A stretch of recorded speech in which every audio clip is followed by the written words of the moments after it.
অসুবিধা নেই। কি বলো? আমাদের এই কোরবানি কার জন্য? যে ভাগে দিয়েছে সেও তো রাইট, সে আল্লাহর জন্য দিয়েছে।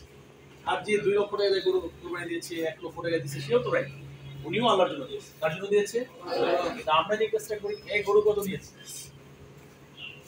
জিতলো বলি না, এই 2 লক্ষ টাকা এটা হয় নাই, এই 1 লক্ষ টাকা এটা হয় নাই, পুরোটা ভালো হয় নাই।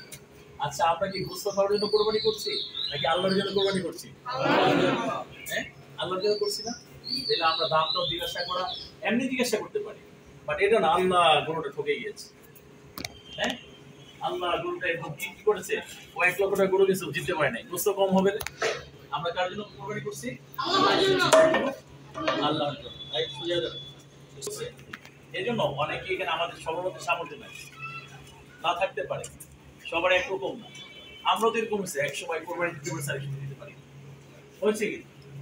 ঠিক আছে, গত বছর কোরবানি দিতে পারছি, আগের বছর দিতে পারি, কি হয়েছে? সামর্থ্য থাকলে সে কোরবানি দিতে। কোরবানি সবার উপর খরচ না, কোরবানি সবার উপর। আব্বু আব্বু দেখো, কষ্ট পাবেন আব্বু, আব্বু কোরবানি দিবেন না, আব্বু কোরবানি দিবেন না, এমনও তো হতে পারে তোমার আব্বুর উপর কোরবানি খরচ না, কোরবানি খরচ হলো একটা। এখন যদি আমরা বলি আব্বু কোরবানি দিবেন না, আম্মু কোরবানি দিবেন না, তাহলে কষ্ট পাবে কি পাবে না? আব্বু আম্মু কষ্ট পাবে কি পাবে না? আচ্ছা, এই কোরবানিতে যদি আমি জুতা কিনি, প্যান্ট চাই, তাহলে আব্বুর উপর একটা প্রেশার দেওয়া না? এই তো কোরবানি। এখানে একটা গরু ছাগল, আমরা আমাদের সামর্থ্য নাই, আল্লাহ তাআলা যদি রিজিক থেকে আমাদেরকে আল্লাহ তাআলা গরু গোশত খাওয়াবে, তাই না? কি করবে? খাওয়াবে না? খাওয়াবে ইনশাআল্লাহ, বলো ইনশাআল্লাহ। আর এখন যদি বলো আপু আমার শার্ট লাগবে, প্যান্ট লাগবে, এখন এই তো প্যান্ট শার্টই, তাই না? তাহলে আমরা একটু আনন্দ করবো, সারাদিন থাকবো। যদি আমার চাচা ফুফুদের আমরা নিয়ে যাবো, যদি আমাদের যেতে বলে আমরা যাবো, গিয়ে কোরবানিটা দেখবো, শিখবো, ইনশাআল্লাহ বড় হয়ে আমরা এক সময় কোরবানি দিব, যদি আমাদের উপর ফরজ হয়। ঠিক আছে ইনশাআল্লাহ? তাহলে মানসিক কষ্ট দিব, এই কোরবানি দিচ্ছ কি, এই কথা কষ্ট দিব? হ্যাঁ, ভালো থাকবেন ইনশাআল্লাহ। যে ভাগে দিচ্ছে সেও হয়, কারণ আমি ভাগে দিচ্ছি, আলহামদুলিল্লাহ, আমারই শুধু সামর্থ্য, এর বেশি সামর্থ্য আমার নাই, তো আমি তাকে থাকি। আরো কয়েকজন আলেম আমাদের সাথে দিচ্ছে, ওনাদের সাথে আমার যতটুকু সামর্থ্য আমি ওটুকু দিচ্ছি। এখন তিনি বলুন, হ্যাঁ স্যার একটা গরু দিবেন, আমার তো বড় সামর্থ্য নেই, বুঝেছে? তাহলে কোরবানি কাজের জন্য বলতো দেখি, যাদের সামর্থ্য আছে কোরবানি কাজের জন্য। হ্যাঁ, আবার এরকম না যে সামর্থ্য মানে এরকম আরো মাসলা আছে, সেটা আমরা পরে আলোচনা করবো।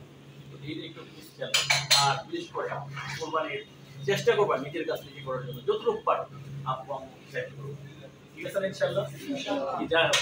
জামা কাপড়ের জন্য চাপ দিচ্ছ আপু আম্মুকে, না এটা তো জামা কাপড়ই প্রয়োজন হলে কিনবো, ঈদের দিনে কিনে রাখবে, মনে থাকবে ইনশাআল্লাহ? আমাদের মনে থাকবে তো? এই হলো একটা কথা। যাই হোক, ভালো থাকো, সুস্থ থাকো, আর বড়দের সম্মান করো।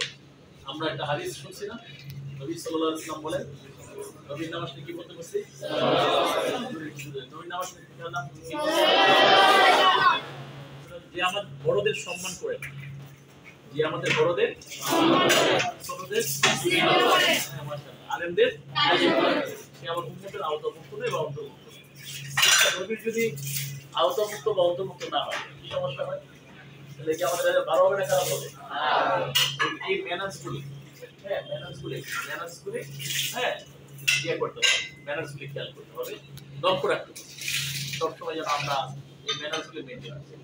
বড়দের সম্মান করবো তো ইনশাআল্লাহ? ইনশাআল্লাহ। কে কে করবো? এটা মুখস্থ না আমরা। আচ্ছা, বাসায় ঢুকে সালাম কে কে দাও? যারা সালাম দাও, রেজ ইউর হ্যান্ড প্লিজ, হাতটা তোলো। অনেকেই সালাম দাও, কেন বাবা? এটা স্কুলে শুধু শিক্ষকদের সালাম দিলে হবে না তো, হাত নামো, হাত নামো। আজকে তো হাত তোলো, আমরা বাসায় ঢুকে কালকে আমাদেরকে বলবো, বাসায় ঢুকে কে কে সালাম দেবো ইনশাআল্লাহ? আম্মু আম্মু, কালকে আমাদের শোনা মানে আব্বু আম্মু ফুফু চাচা, এদের বড়দেরকে আমরা সালাম দেবো। কে কে সালাম দেবো ইনশাআল্লাহ? আমি জিজ্ঞাসা করবো ইনশাআল্লাহ। হ্যাঁ, বাসায় ঢুকে কি করবো জানো? এই যে বাসায় ঢুকছো না ব্যাগ নিয়ে, আসসালামু আলাইকুম সালাম দিবো।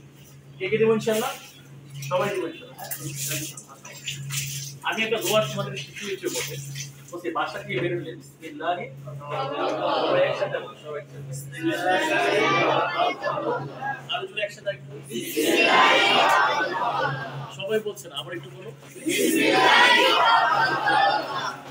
এটা মনে একটু ভর্তি করো, আল্লাহ তাআলা হেফাজত করবে। বাসায় ঢুকে সালাম দিবা, ব্যাগটা রাখবা, যেহেতু নামাজটা না পড়ে থাকলে নামাজটা পড়ে ফেলবা, খাওয়া দাওয়া করবা, শরীর ফিট রাখবা। বড় হইতে হইলে ব্যবসায়ী, ইঞ্জিনিয়ার, ডাক্তার, পাইলট যেটাই হইতে চাও, উদ্যোক্তা, হ্যাঁ ব্যবসায়ী, যেটা শরীর ফিট রাখা লাগবে না? এটা আজকে যদি অসুস্থ আগামী দিন টাকা ইনকাম করবো না, তখন অসুস্থ পিছনে যাওয়া লাগবে। আর সুস্থ হওয়া ভালো না? রাত্রে দাঁত ব্রাশ করে কি? আমরা রাতে দাঁত ব্রাশ করবো, তাহলে আমাকে সকালে রাখতে যাওয়া লাগবে। ওকে, সকালে নাস্তার পর ইয়ে করবো, সকালে নাস্তা করবো না, নাস্তার পর ব্রাশ করবো, দিনে 2 বার ব্রাশ, একবার হলো রাত্রে, আরেকবার কি নাস্তা পরে। যেহেতু তোমরা একটু পরে আসো তাই না, নাস্তা করে ব্রাশ করো, আর রাত্রে ব্রাশ করে তোমার রাত সুন্দর লাগবে। মেসআপ করতে পারো তো আরো বেশি ভালো। মনে থাকবে ইনশাআল্লাহ? ইনশাআল্লাহ। আমরা একটা নিয়ত করতে পারি না ইনশাআল্লাহ? আমরা ইনশাআল্লাহ নামাজটা আস্তে আস্তে কন্টিনিউ করব। কি বলেন, নিয়ত করা যাবে ইনশাআল্লাহ? ইনশাআল্লাহ। এটা আব্বু আম্মু অনেকেই শুনছি তোমরা আব্বু আম্মু কথা শুনো, এটা দেখো আব্বু আম্মু মনে কষ্ট পাইলে এটা তোমার জন্য ভালো হবে। মনে থাকবে ইনশাআল্লাহ? তোমরা ভালো থাকো, সুস্থ থাকো। গার্জিয়ান দিতে আসে তো কেউ আছে? হ্যাঁ, তাহলে তোমরা এখন সুন্দর করে একটা কাজ করো, ব্যাগ নিয়ে লাইন ধরে যাবো। আর ওইখানে ওই জায়গাটা আমরা আগেই বলছি, আমাদের যে মা জন্মে আছে, দেখো আমরা কি করি এখানে টোকা দিই। হ্যাঁ, টোকা দিই।